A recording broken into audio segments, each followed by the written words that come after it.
Então, antes de mais nada, eu gostaria de agradecer o professor Carlos, o professor Cristiano, o Jandir, o Lucir, a nossa equipe do mestrado em Desenvolvimento Regional e Economia, e os alunos da graduação, né, os professores da graduação em Economia.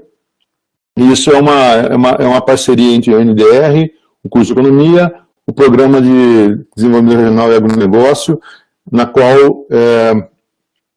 qual eu atuo nos dois programas. Nesse sentido, eu gostaria de tratar com vocês exatamente a questão da logística do negócio, mostrando para vocês exatamente essa relação bastante entre essas duas áreas que são totalmente importantes e fazem parte até ela está ligada ali diretamente à economia, os dois, né? O agronegócio como sendo um fornecedor de matéria-prima e, consequentemente, também demanda mão de obra, e a logística ela vai fazer exatamente o que a gente vê na economia, que é circular essas mercadorias, né? Circular os produtos, os insumos para as propriedades rurais, os produtos agrários para a cidade, portos e outros rincões do mundo, né? Então, a logística tem todo esse fator. A logística é bem fragmentada e eu vou falar da visão geral dela, muito geral sobre a logística. Lúcio, podia passar o próximo, por gentileza? Eu fiz essa apresentação para um grupo de portugueses, né? E queria falar exatamente isso para vocês, muito rapidamente, porque todos nós brasileiros devemos ter essa questão da República Federativa do Brasil. Nosso país ele é uma república democrática, um Estado democrático, divisão política, 5 regiões, 26 estados, e somos em 5.570 municípios.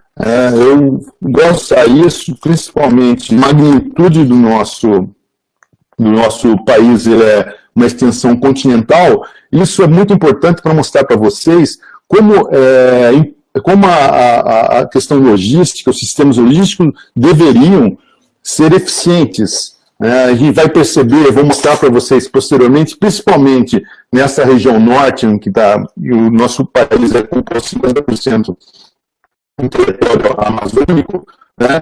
Então, esses 50% vai ter enormes problemas, nós vamos ter enormes problemas. E um deles é muito engraçado, tinha uma Odisseia do Picolé, que o pessoal chamava, né? Então, para você levar um sorvete da região produtora, que é norte, nordeste, ou até do sudeste, para até chegar a Manaus, é uma odisseia, né, em que esse produto tem que estar congelado, ele vai por transporte rodoviário, o transporte rodoviário ele passa para hidroviário, até chegar a uma odisseia, e vocês vão ver como isso ocorre com as condições de trafegabilidade horríveis, né, das estradas que compõem o estado do norte, né? Então, para vocês terem uma ideia, como isso é um desafio para os gestores, tanto públicos quanto privados, e a gente precisa ter políticas fortes que desenvolvam as questões logísticas, que elas passam, não é só transporte, né? A logística é muito mais do que isso, vocês vão ver posteriormente quando eu tratar especificamente dessa questão. Então, por favor, Lucílio, próximo. A região do Brasil são 5 estados, né, 5 regiões. Eu vou ser bem rápido, porque nós moramos no sul, né, e que são compostos do estado do Paraná, Santa Catarina e Rio Grande do Sul. Próximo, Lucílio, por favor. Na América Latina, a gente sabe desde pequeno que é Chile e Equador, só que nós não fazemos parte de fronteiriça.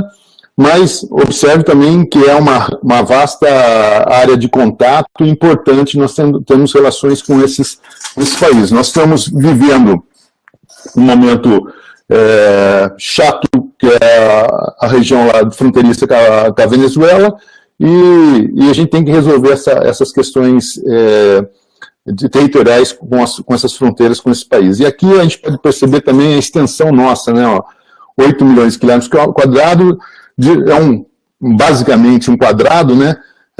Norte e sul tem 4.936 quilômetros, e leste-oeste 4.332 quilômetros, que é Ponta Seixas a Rio Moá, e vai do Caburi ao Arroio Chuí, né, norte e sul. Por favor, Lúcio, próximo. A gente percebe aí a magnitude da Amazônia, né? E 60% do território nacional, entre 50% e 60%, né, está dentro desse território. E recentemente, quando eu falo recentemente, pessoal, 5 anos atrás, não sei se todos, eu não sei qual dos professores esteve na Sober do Pará, em Belém, e foi assim uma das Soberes mais interessantes que eu presenciei. Espero que a nossa, né, já fazendo uma divulgação, nós teremos uma aqui no Paraná, capitaneado pelo presidente, professor Peri. Então, a gente convida todos a participar da Sober, que vai ser aqui em Foz do Iguaçu esse ano. Mas no ano que eu participei da Sober em Belém, tinha uma questão ambiental que eu achei muito interessante. Um pesquisador falou assim, 20% da floresta amazônica foi destruída, né? Então ele falou assim, em vez de a gente tentar pensar nos 80%, vamos tentar recuperar esses 20%, que é terra pra caramba, né? Deixar essa terra reorganizada, né? Trabalhar em cima dela, e é muita área.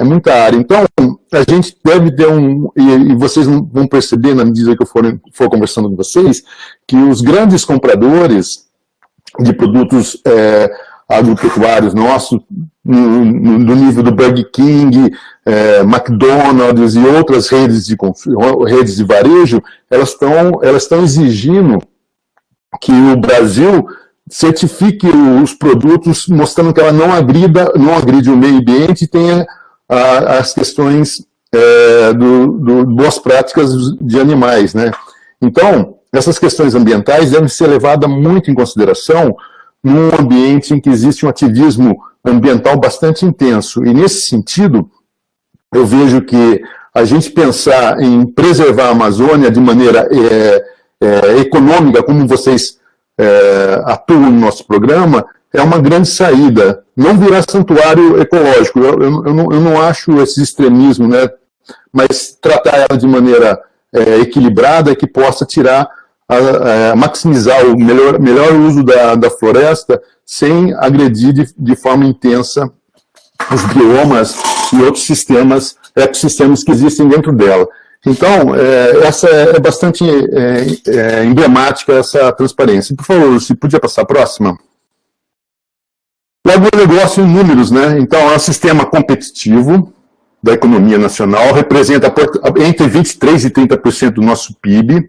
Sem ele, a balança comercial brasileira sofreria uma queda elevada devido às dependências das exportações advirem do agronegócio, cuja expansão dependerá fortemente da produtividade nos próximos anos. Isso mostra também que nós devemos ter uma redução da área plantada, no sentido de as fronteiras agrícolas serem destruídas, ou seja, o processo de produtividade, de produção, vai ter que ficar onde a área foi delimitada e não deverá ela seguir a questão de destruição de florestas, né, ou substituição de floresta por campos de cultura. Representa em torno de 40% a 50% das exportações brasileiras nos últimos anos, e entre 25 e 30 milhões de pessoas trabalham dentro do agronegócio, né? Cerca de 30% do pessoal ocupado no país, direta ou indiretamente. Então, nós, como docentes do programa do curso de Ciências Econômicas, nós somos indiretamente pessoas ligadas ao agronegócio. Então, a gente faz parte desse contingente de pessoas ocupadas no país por isso. Então, nossas exportações, elas giram em torno de 224 bilhões de dólares. Próximo, Luci, por favor. O agronegócio em números, né? Assim, ó, soja, eu estou colocando soja e farelo de soja nesse patamar, né? A gente podia até fazer uma subdivisão, mas em torno de 32 bilhões de dólares a soja representou o ano de 2019. Vocês vão perceber que minério de ferro e petróleo praticamente são as duas únicas commodities que não fazem parte das commodities agrícolas, né? Porque daí entra carne, milho, café, desculpe. Por favor, Lucia, próxima. Algodão, folhas de fumo. E mais semi-manufaturado seria o açúcar e a celulose.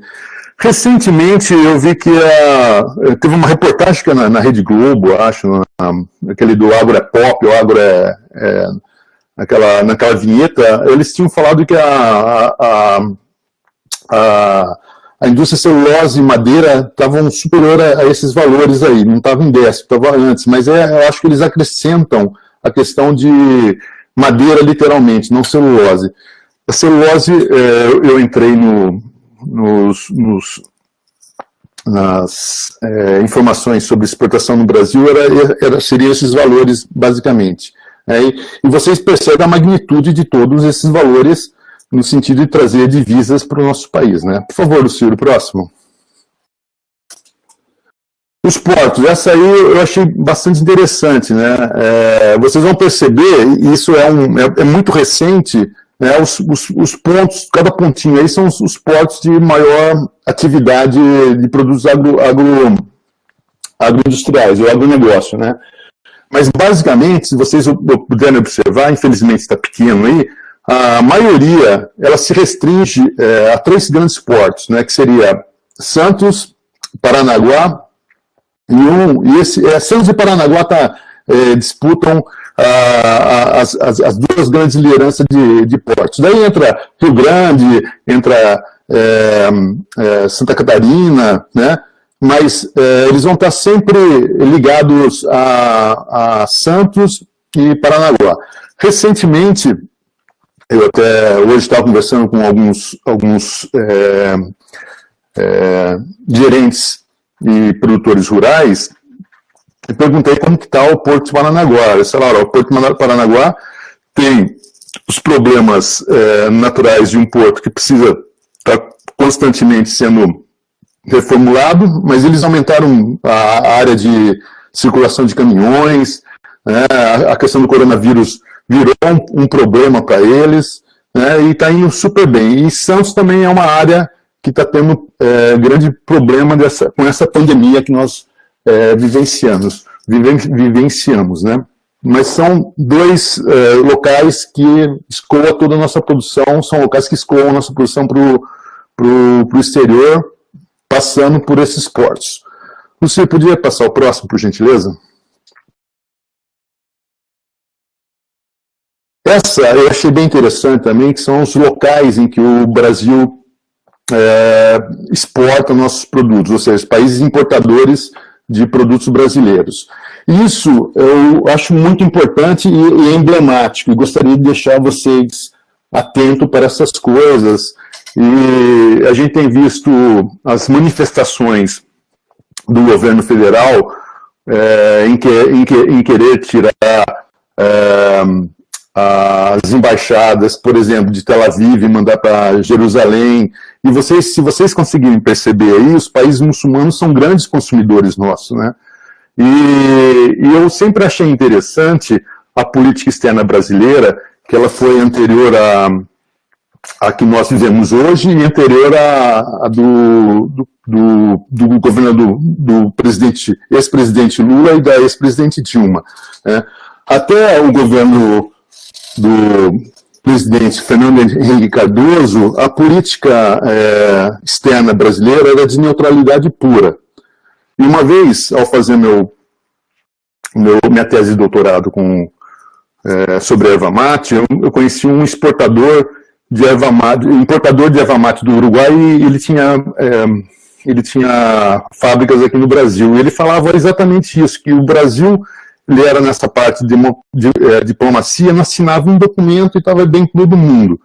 A partir de um certo momento, o Brasil começou a tomar partido ou por partidos de regimes socialistas ou agora por regimes democráticos, né? E acho que isso não é bom para a nossa nação, né? A gente tem que manter essa neutralidade, que a gente ficava bem com todos. E isso é uma característica bastante interessante até então, e era histórica da diplomacia brasileira. E hoje a gente vê alguns conflitos que acabam atrapalhando todo esse potencial, principalmente do agronegócio aqui da região sul, né? Em que a China acaba sendo afetada, porque declarações do governo federal, ela acaba sendo bastante não interessante. O Estado de Israel tentando mudar a embaixada de Tel Aviv para Jerusalém também gera conflito com os grandes compradores, que são os muçulmanos, e acho que isso não acaba sendo nada interessante para a nossa nação. Tá? Então, isso acaba... eu gostei importante a gente ver todo esse movimento de produtos que a gente exporta para todas essas nações que acaba sendo apresentado nesse quadro. Você poderia passar o próximo, por gentileza? Então, o agronegócio, né, a gente vive de commodities, né, que as matérias-primas representam a maior parte do valor de exportação brasileira em 2019, totalizando 224 bilhões de dólares. Nós importamos aproximadamente 177 e tivemos, então, um superávit de 47 bilhões de dólares, né. E eu sempre falo para os alunos, o que seria uma commodity, né? Commodity seria exatamente, tem que ter basicamente, essas características, né? São mercadoria em estágio básico de transformação com baixo valor agregado, são consumidos universalmente, sem um conjunto de normas e padronização. O consumidor pode antecipadamente saber das condições dos produtos adquirindo sem vê-los, né? E pode ser estocado. Essas são as 4 grandes características de uma commodity, né? Faltando uma delas, já não é mais commodity. Por exemplo, o leite. O leite, ela é uma mercadoria de estágio básico, consumido universalmente, dentro de normas, mas ele não pode ser estocado por um grande período de tempo. Então, ele sai a característica de commodity. Então, a commodity tem essas 4 características, né? De maneira bem didática para vocês. Alguns já estão enjoados de saber isso, mas acho que é importante falar, principalmente para os nossos alunos que estão nos primeiros anos do curso de Ciências Econômicas, né? Por favor, próximo, Luci. O agronegócio, né? Então, nós vimos que a área plantada foi de 64,8 milhões de hectares. O Brasil consegue, acho que é o único país do mundo que consegue ter 3 safras de milho e feijão. As safras, primeira safra, segunda safra, e nos estados de Alagoas, nos Estados do Norte, a gente pode ter a terceira safra que está ligada às safras do hemisfério norte. Então, nós temos 3 safras de milho e feijão, que é uma coisa rara, e acho que talvez não deva existir nenhum país que tenha essa capacidade de ter 3 safras no mesmo ano, né? Então, milho safra 1, milho 2 e safra 3, é uma coisa assim maravilhosa, né? E essas características exigem competitividade, e a logística pode auxiliar em demasia o agronegócio brasileiro.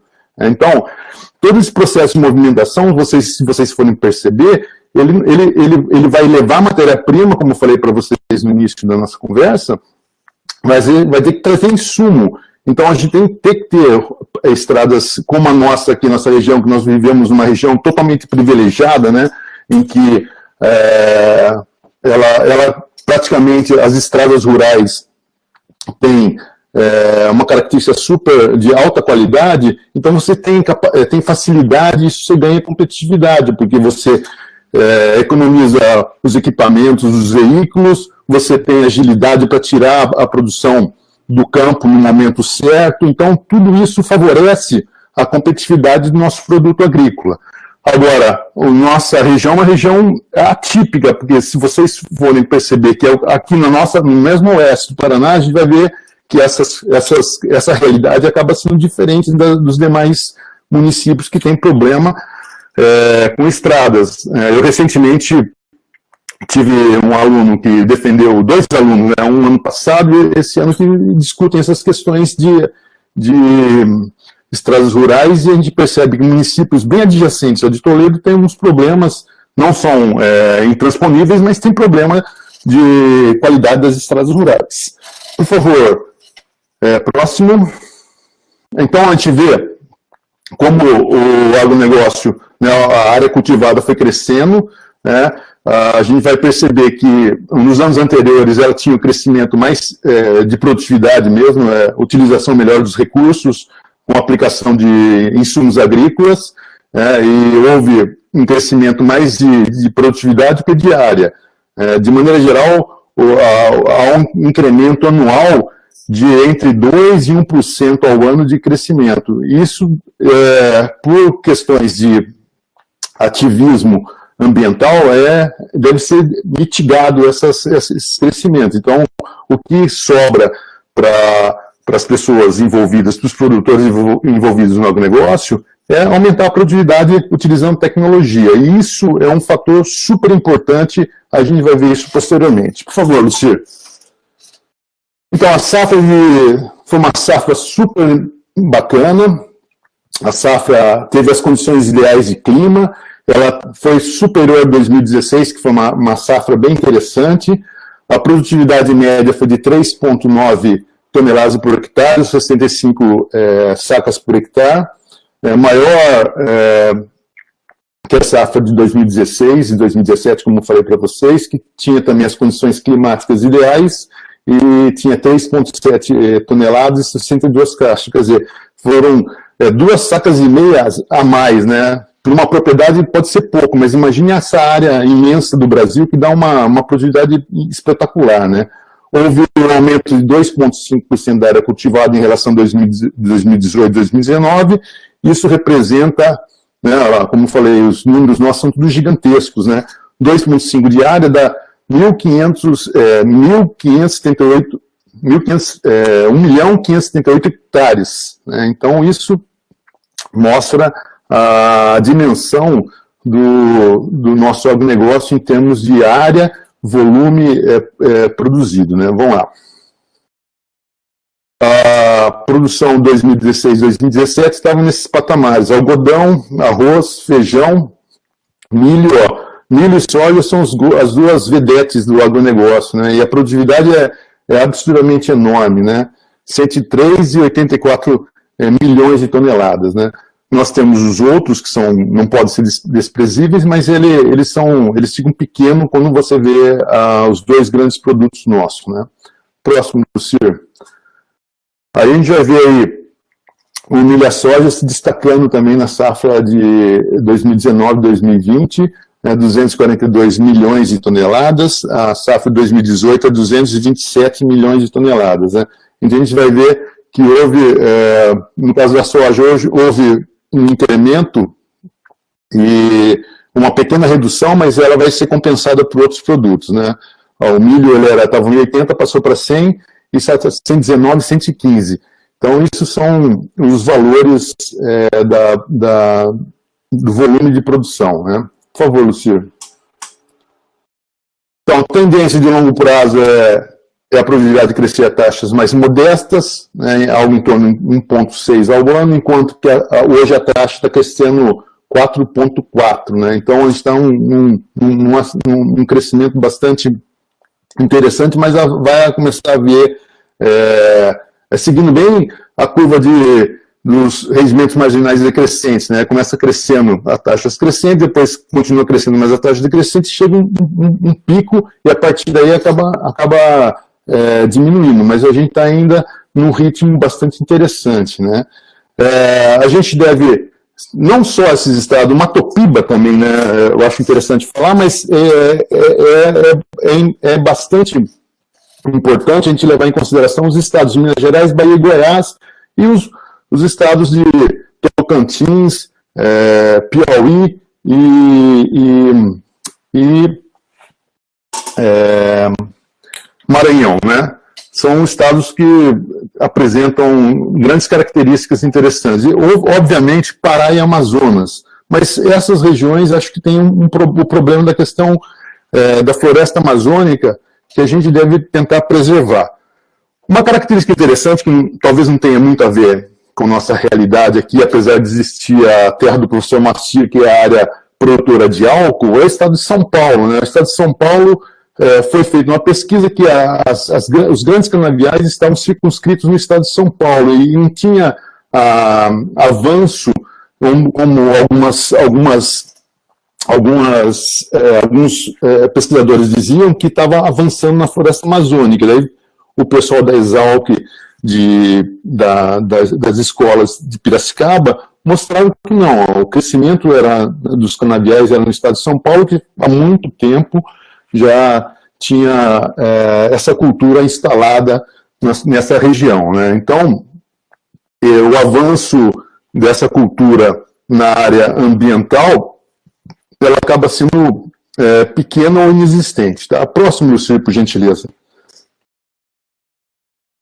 Então, a produção de 5 estados do delta do Amazonas de 700 mil quilômetros quadrados e área de área cultivável. Só o estado do Mato Grosso é muito maior que isso. Então, a gente começa a ver a magnitude do nosso país e a necessidade desse uso eficiente dos recursos, né, em que a logística passa a ser um elemento fundamental, tanto de gestão quanto de eficiência, de ser uma forma a mais de você melhorar a eficiência da entrega desses produtos, né, na hora certa, no lugar certo. Parece tão simples falar em entregar na hora certa e no lugar certo, que a gente acaba achando que é trivial, mas é nada trivial esse tipo de a gente conseguir entregar os produtos na hora certa, no momento exato, né?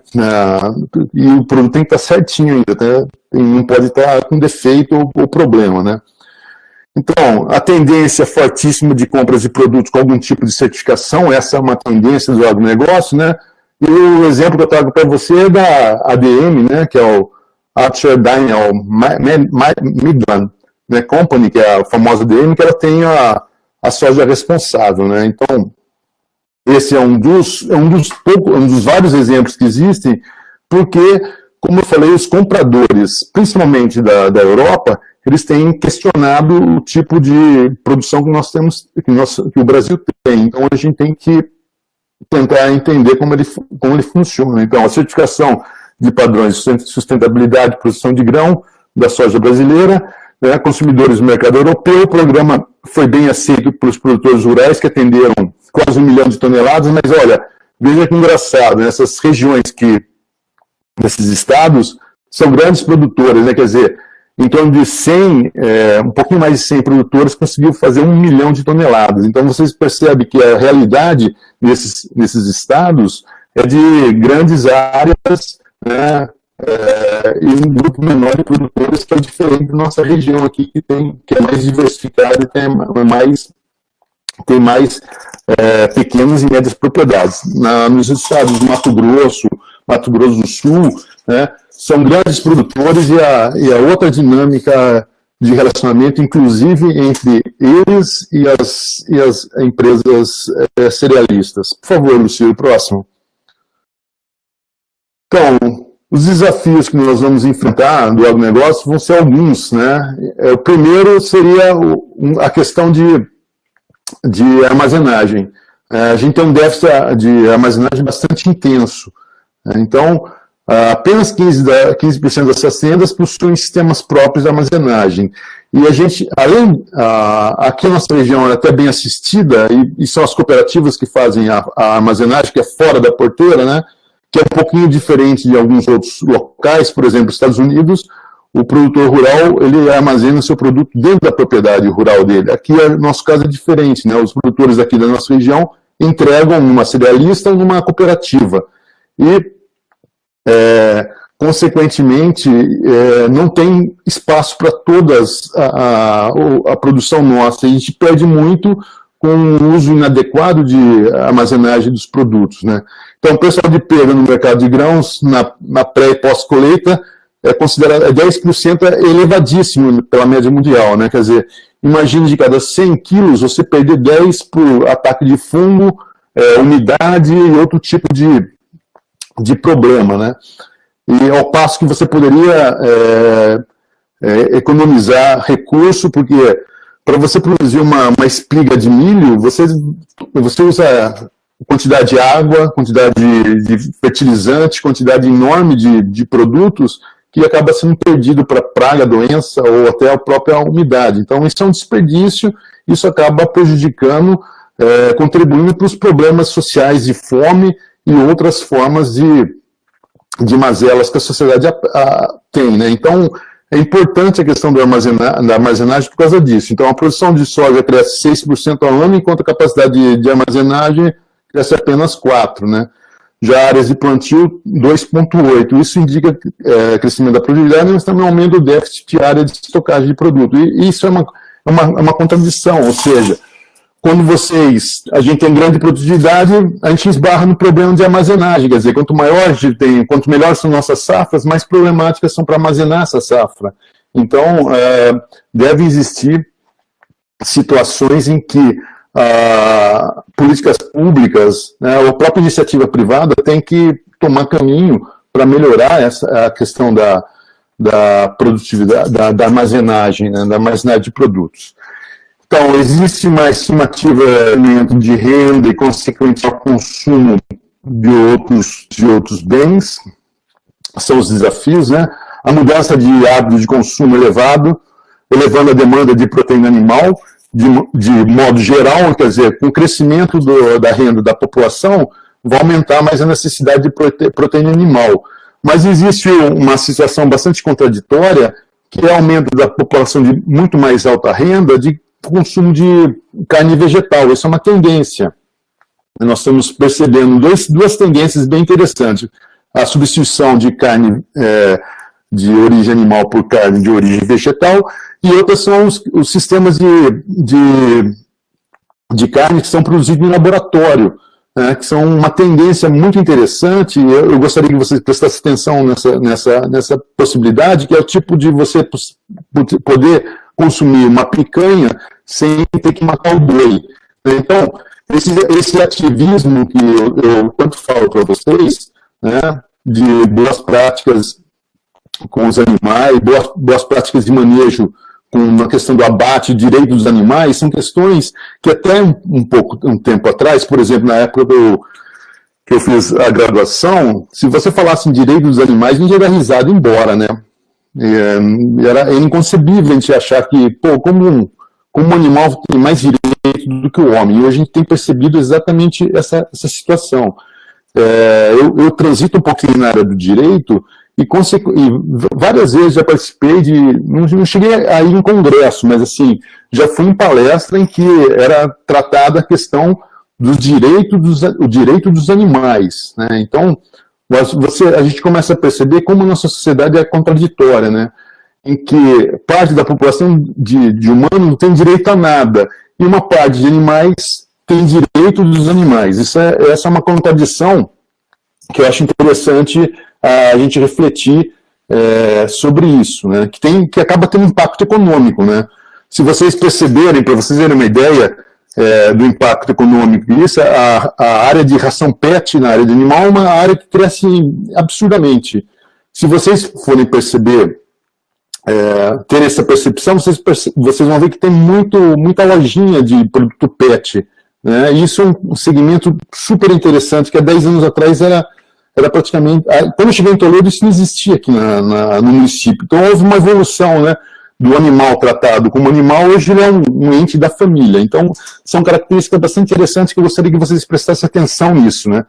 A questão da urbanização, né, outra tendência que vai substituir terra para cultivo, para especulação imobiliária, ou a própria, não necessariamente a especulação imobiliária, mas a questão de você produzir áreas em que sejam tratadas para ser habitada outrora para a produção de alimento, né?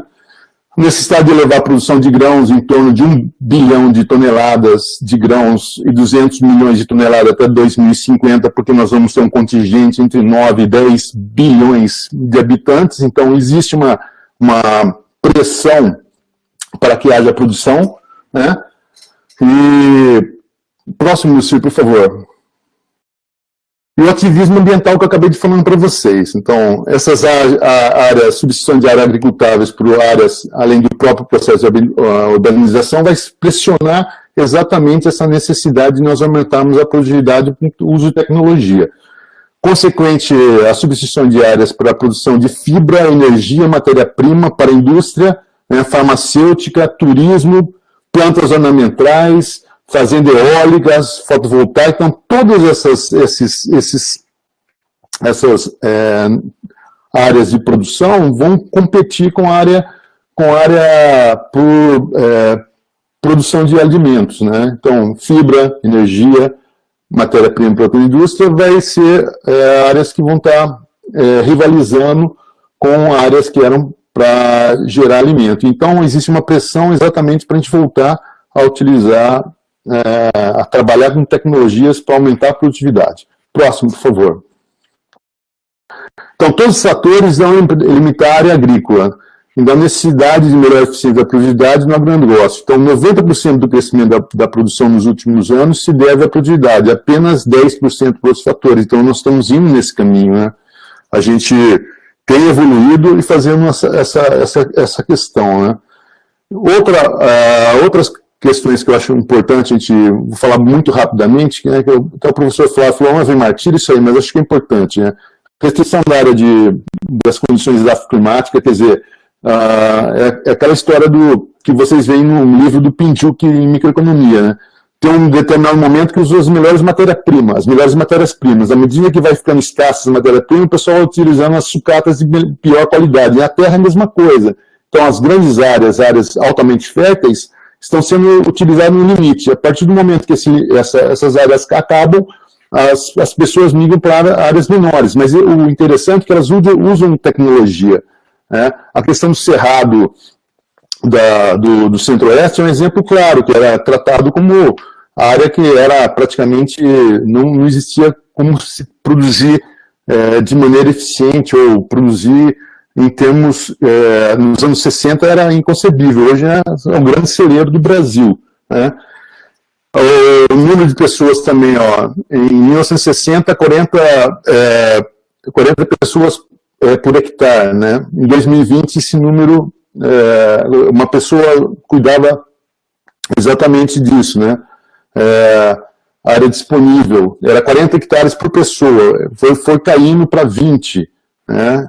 Mudanças climáticas afetará a área agricultável, né? O comércio nacional de produtos gera problemas, a gente está vendo exatamente as questões de pragas exóticas, né? E hoje nós vemos essa pandemia do coronavírus, né? Mas temos o mexilhão dourado, o bicudo, então falta de interesse em trabalhar com a agricultura vai gerar problemas também, como falta de mão de obra. Por favor, Lucia. Então, a produtividade do campo foi crescendo ao longo do tempo. Eu quero ver se eu fecho isso, Lucia. Por favor, a próxima. Isso é uma questão bem interessante, né? A população vai crescendo e a receita vai ficar também, vai aumentando a receita, a renda da população. Isso vai exigir que a gente tenha produtos com melhor características, aquilo que eu falei para você, substituição da proteína animal. Próximo, Lucia.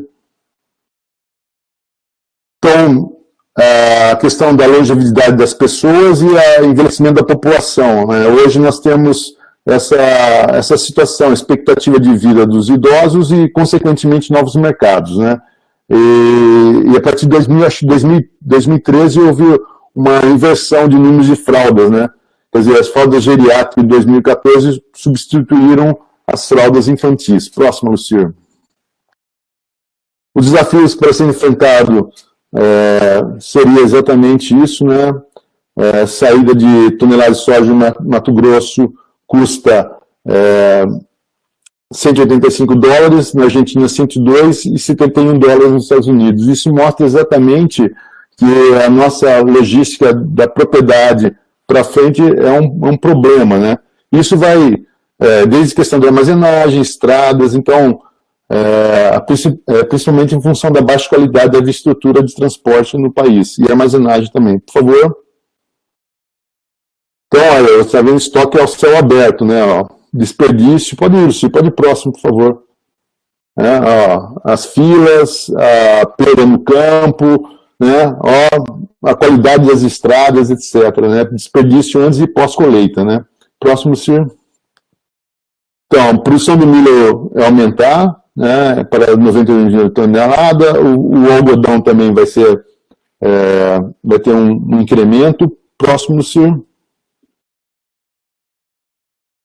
E agora a gente chega na logística, né? Eu falei tudo em números o agronegócio, a gente vai falar sobre a logística. A logística é um termo que nasceu do francês, vem da área da guerra, né? Que era levar alimentação para as tropas que estavam no fronte, e ao fim do momento de conflito, as pessoas começaram a perceber que a logística poderia ser usada para aplicações civis. E hoje ela é muito interessante na área para a sociedade de entrega de mercadoria. Por favor, próximo, senhor. Então, recrutamento, incorporação, era tudo designação para a prestação da função militar. Próximo, senhor, por favor. Então, vem do grego, né, a logística pode ser definida como processo de planejar, controlar eficientemente os custos corretos, fluxos de armazenagem de matéria-prima, estoque durante a produção de produtos acabados, né. As informações relativas a essa atividade, desde o ponto de origem até os pontos de consumo, né, que o cliente se sinta satisfeito e agregue valor na mercadoria. Então, tem essa característica da logística, né? Entregar na hora certa, no local exato, né? E que o produto seja íntegro, né? Então, é responsabilidade, mas basicamente, né, 3 atividades super importantes, mas vocês vão perceber que vai ter outras características: armazenar, transportar e distribuir, tá? Próximo, senhor, por favor. Então, essa foi Alexandre o Grande. Tira isso, não se passa para a próxima, né? A economia mundial está integrada e a arena competitiva global estão forçando a empresa a projetar produtos e direcionar seus processos, né? E a logística precisa participar do processo de tomar decisões das estratégias corporativas. A logística pode não ser o core business de todas as empresas, mas sem dúvida vai agregar valor ao produto, deixando os consumidores satisfeitos. E isso acaba sendo uma atividade fundamental, né, que é cativar o consumidor, né. Você, por favor, passa para frente. Já foi falado isso, que as tropas napoleônicas, invasão da Normandia. Próximo, senhor.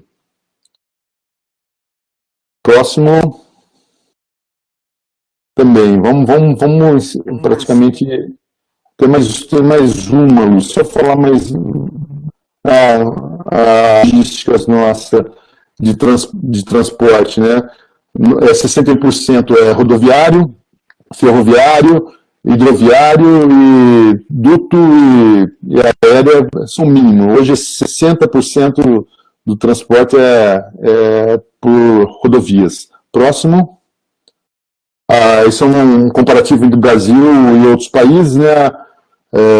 O ferroviário da Rússia, o Canadá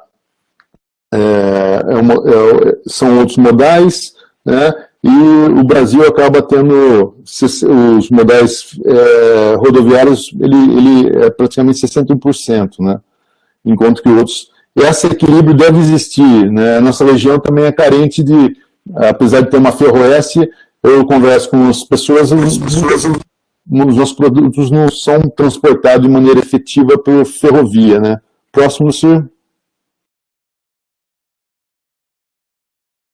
Pode passar também a próxima. As principais atividades da logística, né? Gestão de estoque, armazenagem, manuseio de material, embalagem e transporte. Isso amplia a questão da logística, né? Próximo, senhor.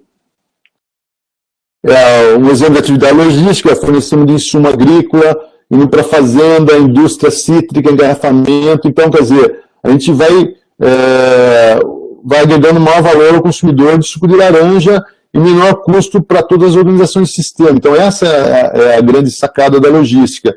Parece fácil, mas não é trivial de maneira nenhuma, né? Porque cada uma dessas relações com esses agentes tem um custo de transação elevado, e isso é um problema. Próximo, Sir.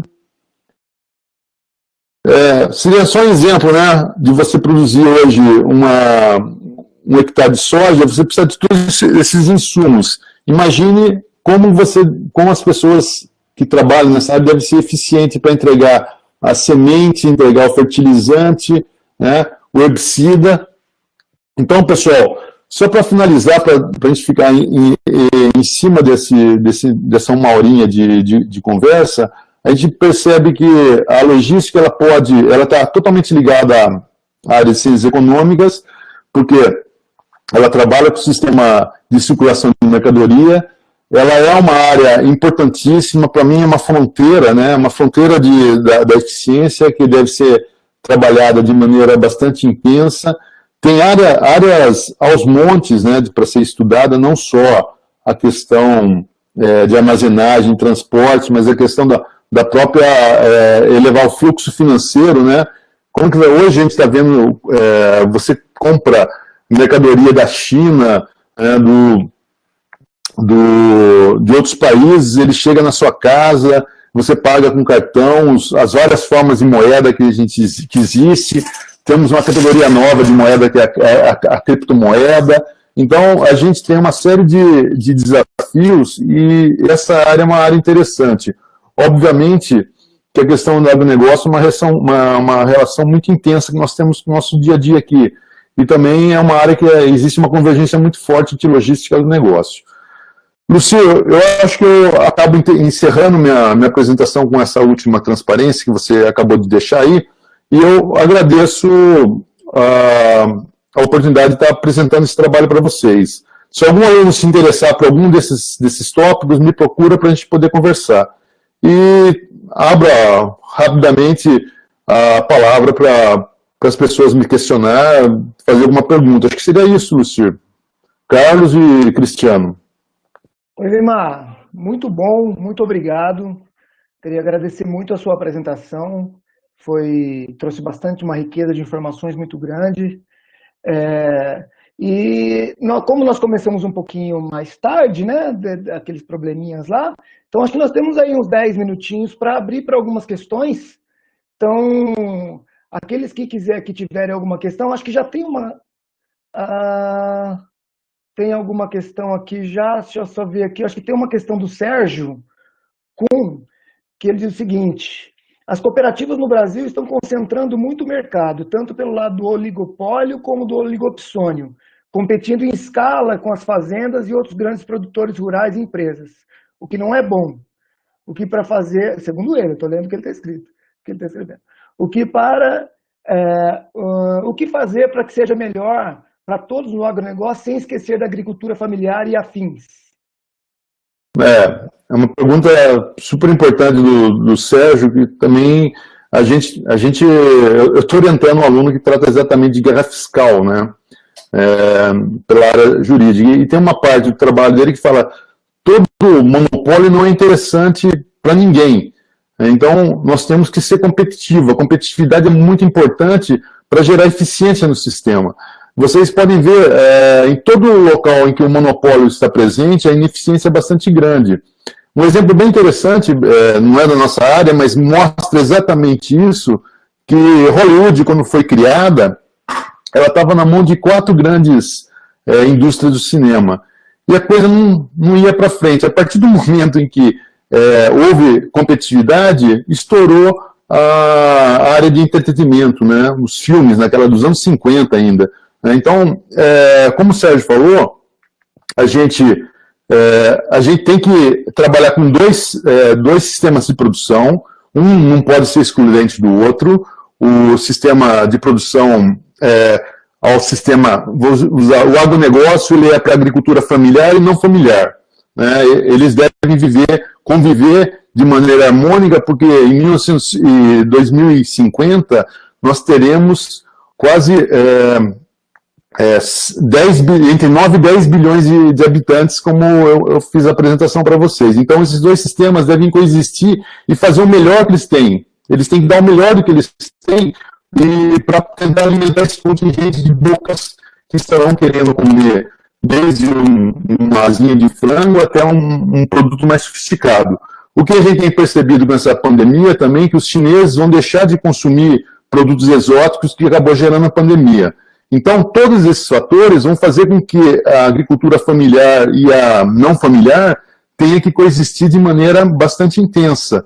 E deve haver, exatamente, o elemento cooperativo, né, as cooperativas devem incrementar e devem fazer com que haja uma melhor competitividade entre elas, mas é um desafio, Sérgio. Realmente existe uma série de situações em que esse predomínio do oligopólio e monopólio, mas é uma questão, eu não vejo natural, né? Mas assim, a agricultura, de maneira geral, concorrência perfeita e antes da porteira, né, é um oligopólio, né? Você pode ver as indústrias de fertilizante, oligopólio, concorrência monopolística, um sistema não competitivo. E para frente da porteira também é um sistema não competitivo, né, em cima de agroindústria. Quer dizer, é o desafio de a gente conseguir dominar essas forças, né, que são problemas bastante sérios, né? Então, acho que isso mostra, com a sua pergunta, que é um desafio essas questões, porque são sistemas de estruturas de mercado que estão constituídos dessa maneira. E o que eu vejo, né, é que deve ter a existência de políticas públicas que coíbam, né, as práticas abusivas do monopólio, ou, para ser mais específico, da concorrência não competitiva, né? Ok, Weimar, muito bom. O Valdir Galante, acho que quer fazer uma questão também. Sim, eu gostaria de fazer algumas provocações para o Weimar. Boa noite, Weimar, boa noite demais participantes. Tem duas questões que eu gostaria de jogar para ele. Quando eu vejo aquele quadro que faz referência à distribuição do nosso transporte entre os diversos modais, sempre me vem uma preocupação. Uma delas, não tão associada ao agronegócio, que é o transporte de cabotagem. Nós temos a maior parte da população do Brasil, a maior parte da população do Brasil está próxima ao litoral. Nós, com tanto litoral, e nós não fazemos um transporte que explore bem essa oportunidade de fazer a distribuição junto à costa. E outra, mais associada ao agronegócio, nós tivemos aí uma tentativa de criar infraestrutura, sobretudo na região do centro-oeste e norte, no período recente, mas não avançou muito. Mas, por outro lado, a iniciativa privada também ela não avança no sentido de criar esse tipo de infraestrutura para a gente ter uma melhor condição de transporte, sobretudo no centro-oeste, na parte mais interiorana no Brasil, utilizando seja trem, seja meio aquático, para fazer transporte e baratear o custo para tirar a produção e levar ao mercado consumidor. Então, jogar essa provocação para o Weimar, aí, o que ele tem a falar a respeito dessa... Por que a gente não avança nessas duas frentes que foram apontadas? Oi, Weimar. Oi. E aí, para a gente finalizar, junto com essa pergunta do Galante, aí no chat tem mais uma pergunta da Daniele Soares, não sei se você consegue ler ela aí. Eu tenho uma pergunta também, Cristiano, calma aí. Aí, ó. Opa! Vamos deixar, deixa o pergunta. Eu faço as 3 últimas perguntas, daí vocês fazem para mim que eu não estou enxergando no chat, cara. Tranquilo. Mas dentro do nosso horário daí. Tá, então a primeira do Valdir, rapidamente, as duas primeiras do Valdir, né? Concordo plenamente com o Valdir. Se vocês olharem as primeiras transparências que eu mostro lá, você tem o litoral brasileiro é muito intenso realmente, e nós devíamos fazer exatamente o transporte de cabotagem. Eu acho que existe uma miopia, né, uma miopia que vocês mesmo, quando o Valdir dá a disciplina sobre formação econômica do Brasil, ficamos muito pautados na indústria automobilística, produção de rodovia, e esquecemos trilhos, esquecemos a cabotagem, esquecemos um monte de coisa. Então, isso aí é uma questão que vocês, que são novas gerações, devem pautar, os alunos que estão começando agora, ou já estão finalizando, brevemente são as lideranças da nossa sociedade e devem pensar exatamente nessas questões para melhorar a produtividade através do uso eficiente dos recursos de transporte, né? Isso aí é uma questão muito importante e relevante. A segunda provocação, Valdir, a gente está com Alzheimer, a gente acaba esquecendo. Qual que seria? A questão do transporte nas regiões mais interioranas.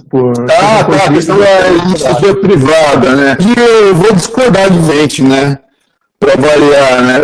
Existem várias empresas, principalmente portos lá no norte, que são da iniciativa privada. A própria ADM, né, a própria Bung, elas estão investindo um valor bastante significativo em melhorias da eficiência logística.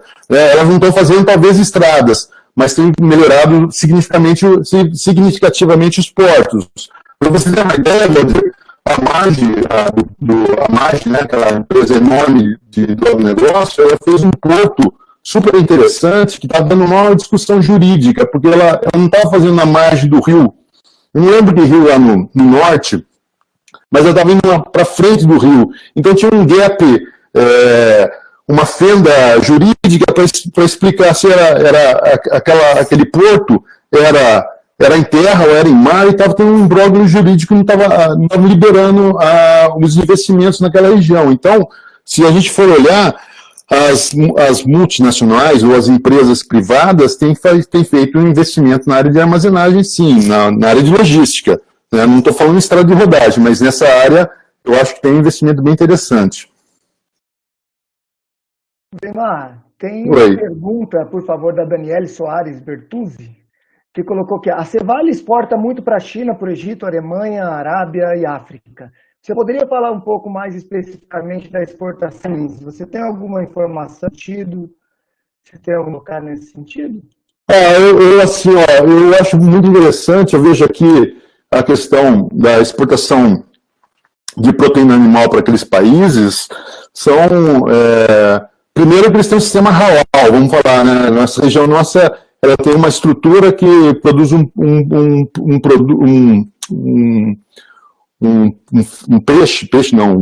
frango que ele fica voltado, a planta industrial fica voltado para a Meca. Então, acho que essa é uma característica interessante. A sadia tem um nome muito... a palavra sadia é uma palavra bastante feliz que remete à questão da sadia, saudita, né? Então, eles têm uma característica bem legal no nosso produto. Consequentemente, a gente tem um mercado bastante intenso com os países muçulmanos. Né? A gente tem também com a China, principalmente com soja. Você viu que o Brasil está exportando bastante soja para a China. Agora, eu queria saber uma pergunta mais específica sobre o que ela quer sobre a commodity, os produtos de proteína animal, para eu poder me balizar, porque tem bastante coisa que nós podemos discutir, sim, sobre esse aspecto. Né? E a gente tem grandes players, né, que atuam nesse mercado e é um mercado super importante para o produto paranaense, esses países que ela acabou mencionando, principalmente a proteína animal, né? Mesmo a carne suína já não, porque muçulmano e judeu não consome produto de origem de carne suína, mas a proteína animal do frango é muito consumida naquela região, sim. Weimar, então eu queria fazer uma última questão aqui para a gente, então, encerrar, e daí quero dizer que outras questões podem ser feitas... Mandada para mim, né? Isso, podemos continuar essa discussão, porque é um tema muito interessante. Tem mais uma no chat ali. Depois então uma rapidinho, Weimar. Só vou fazer uma bem rapidinho, acho que você responde bem rápido, depois a gente faz uma da Ivna aqui. Lima, nós falamos bastante aqui de uma parte do agronegócio, que é essa parte do produto agropecuário, né? Então, o agronegócio ele vai se dividir em, basicamente, usando a metodologia do CPEA, lá da Exalc, em 4 grupos, né? Os insumos agropecuários, o produto agropecuário, a agroindústria e o agroserviço. Ou seja, ele vai lá da indústria química até a prateleira do supermercado. Isso aí tudo é que vai dar os 20%, 21% do PIB, né? Todo esse corte transversal na economia que vai dar. Essa parte dentro da fazenda, ela corresponde por 20% desse todo. Então, ela é 20% dos 20%, né? Segundo a metodologia da CPE. E ainda tem uma crítica muito grande nessa parte de dentro da fazenda, que é a questão de geração de emprego e renda. Ou seja, para o PIB em si, você tem um valor muito grande de produção, mas você tem pouca participação no PIB, porque se pegar o PIB pela ótica da renda, ele tem a ver com geração de salários e lucros, né? Então ele acaba, como nós temos muita exportação de produto in natura, o produto sai sem armazenamento, então você acaba tendo um volume grande de produção, um volume grande de exportação, mas pouca geração de valor adicionado.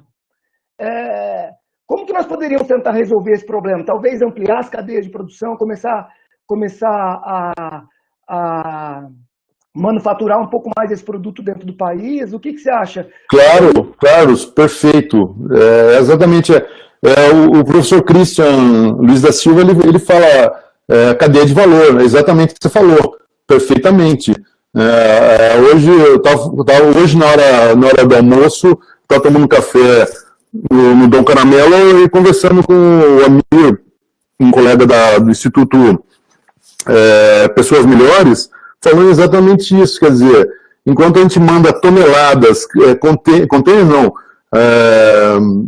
chatas, caminhões de grãos de soja, o cara manda um contêiner de lecitina, por exemplo, que é produzida lá nos Estados Unidos, com a soja nossa, a milhões, quer dizer, aquele valor absurdo de uma química fina, elaborada, tirando uma matéria-prima nossa e fazendo isso. Para adicionar essa questão, Carlos, de valor adicionado, eu falei na miopia, né, nossa racionalidade limitada, né, do agente econômico, segundo o conceito da NEI, né, nós somos racionalmente limitados e não conseguimos enxergar algumas coisas. Né. Na questão ambiental, eu estava falando para ele, existe uma espécie de aranha que consegue produzir um polímero que é muito mais resistente que o aço e muito mais flexível que o aço, né? E a gente fica atacando fogo em floresta, quer dizer, quantos matérias-primas, né, nobres, a biopirataria que existe na Amazônia intensa, por que será, né? Porque a gente está querendo ver carvão, os caras veem muito mais do que carvão, tem uma visão muito mais abrangente, né? Então, a saída seria exatamente isso. Eu sempre incentivo os nossos alunos, né, a fazerem exatamente na disciplina projetos e análise de projeto, pensar exatamente em empresas, né, juntamente com a química que nós temos aqui na universidade, pegar os alunos de química, pegar os alunos de economia e fazer os produtos de origem que tenha como matéria-prima o agronegócio, mas fazer exatamente, deixar o valor agregado ficar aqui, não mandar para a China, para os Estados Unidos, produtos de baixo valor agregado, que eles vão conseguir mandar, nós teremos que importar produtos dessa natureza. Então, eu acho que nós teríamos que gerar isso acaba aumentando a renda da população, né? Tipo, no nosso dia a dia, a gente pode ver a prática do acontecer. Quanto é reduz aqui no município, com uma indústria que não está ligada ao agronegócio, a área de farmácia, mas a gente podia ter algumas indústrias que são ligadas ao agronegócio produzindo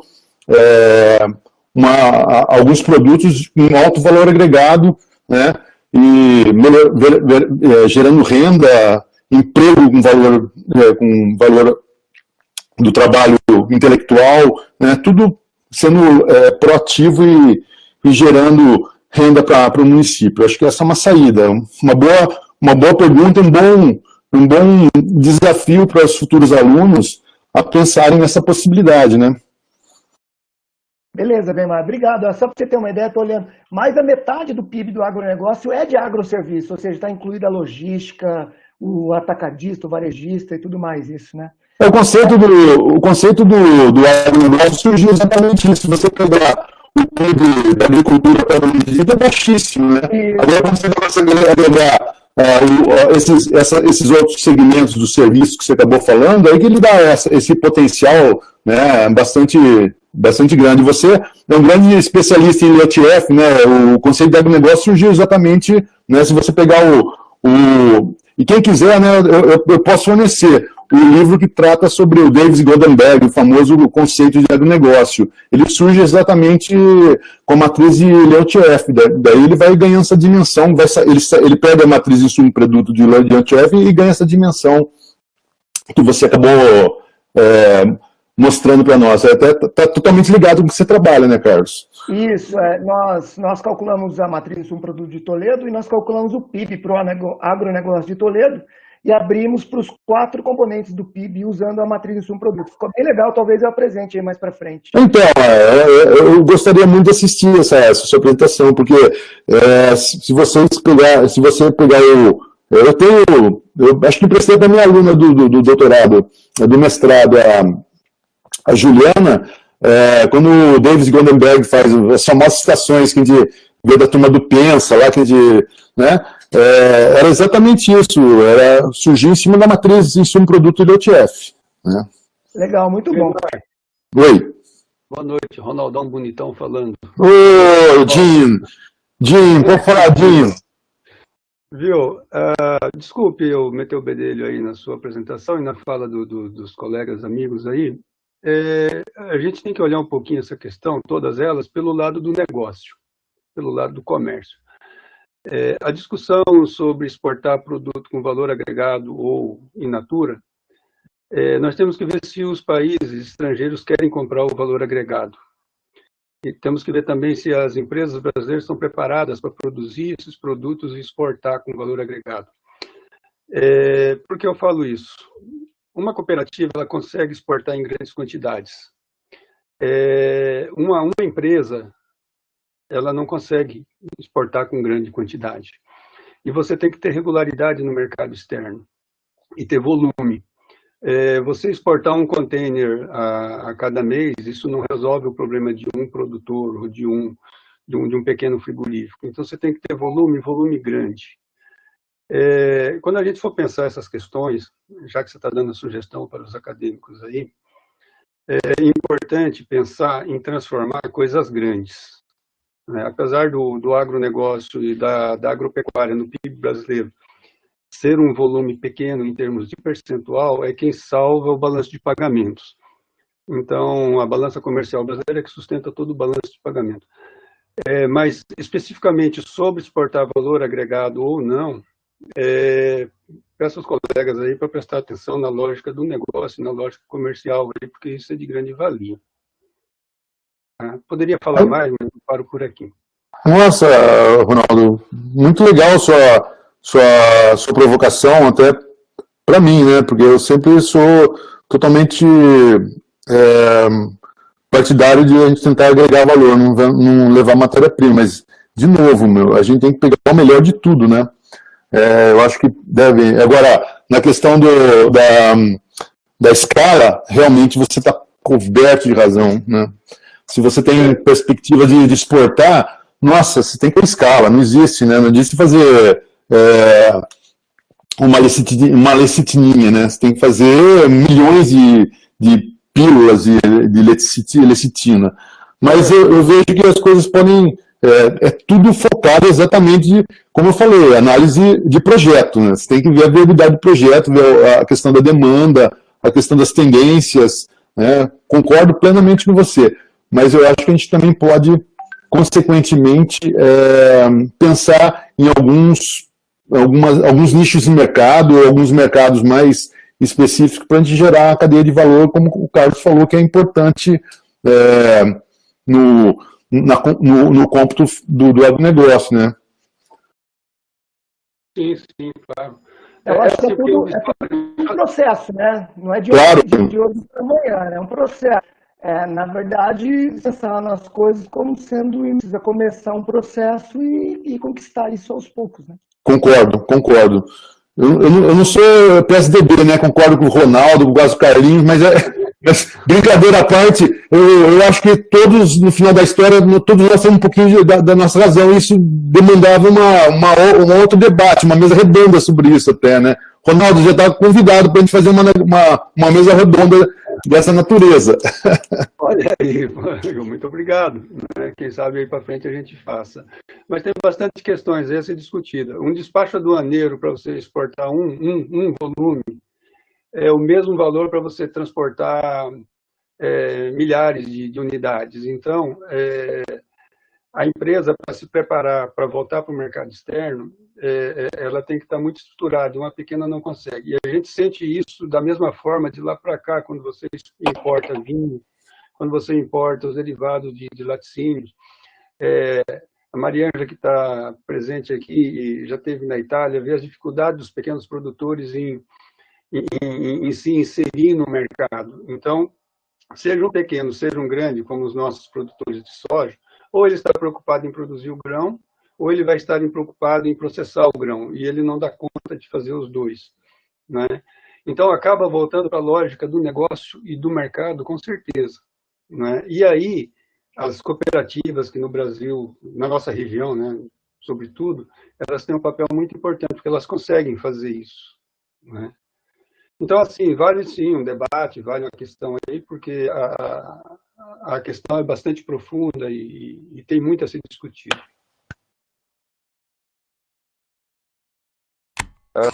Vemar, Oi. O Ronaldo falou que ele era bonitão, você já colocou o webcam. Claro, né? Exatamente.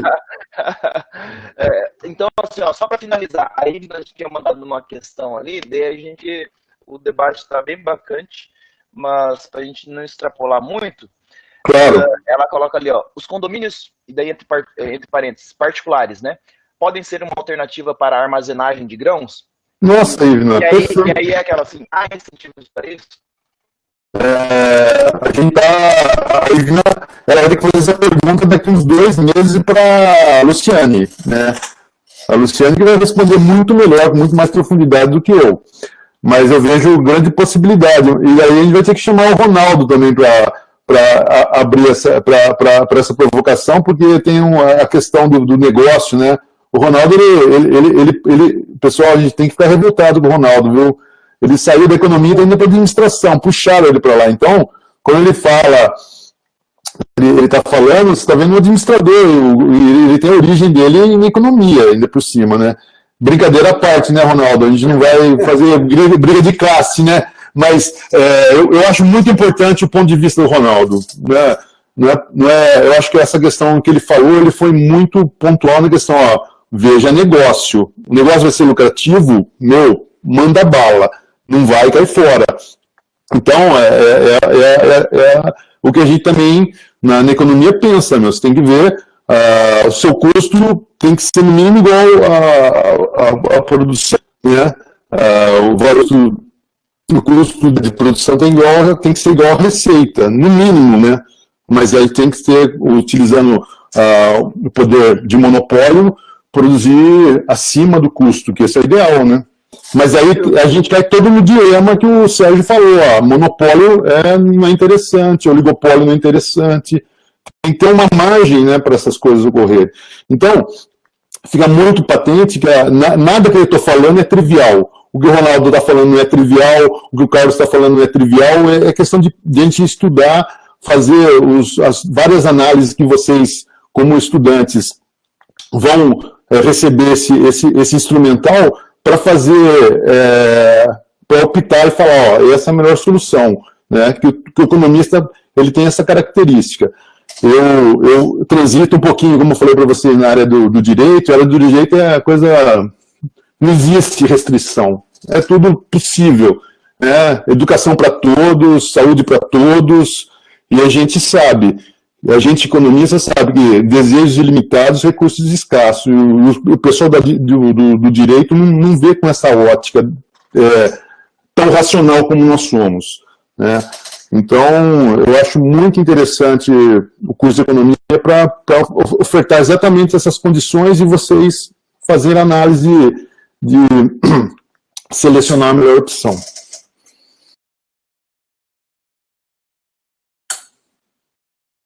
Ótimo, então acho que podemos então agradecer a presença de todos, agradecer principalmente ao professor Weimar, os participantes, professores de Cascavel que participaram aqui conosco.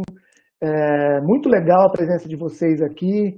Dizer que chegamos a ter quase 80 usuários na sala, aí tivemos mais algumas participações no Facebook também, muito interessantes. Agradecer demais então a vocês todos e encerramos então Carlos. Oi? O Cristiano quer dar uma... Só um recadinho. Tivemos sala cheia aí durante toda a participação do nosso debate aí.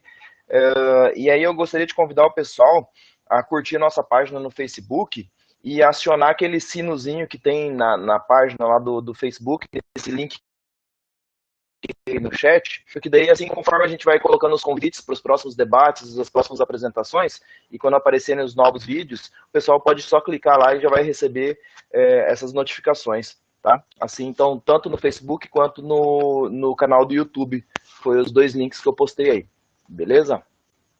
É isso aí, Carlos. Valeu, Cris. Então é isso, gente. Agradecemos muito a todos, professor Weimar, excelente apresentação.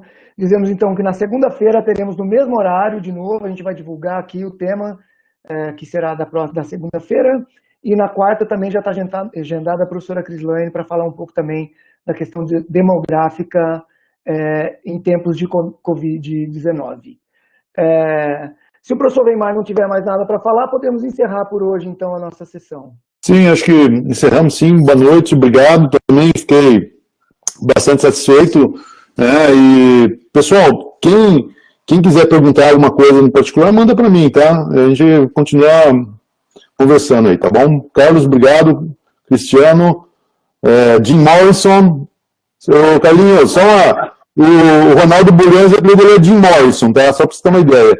Então, boa noite, pessoal. Até mais. Grande abraço, Weimar. Até mais. Beleza, tchau, tchau para vocês.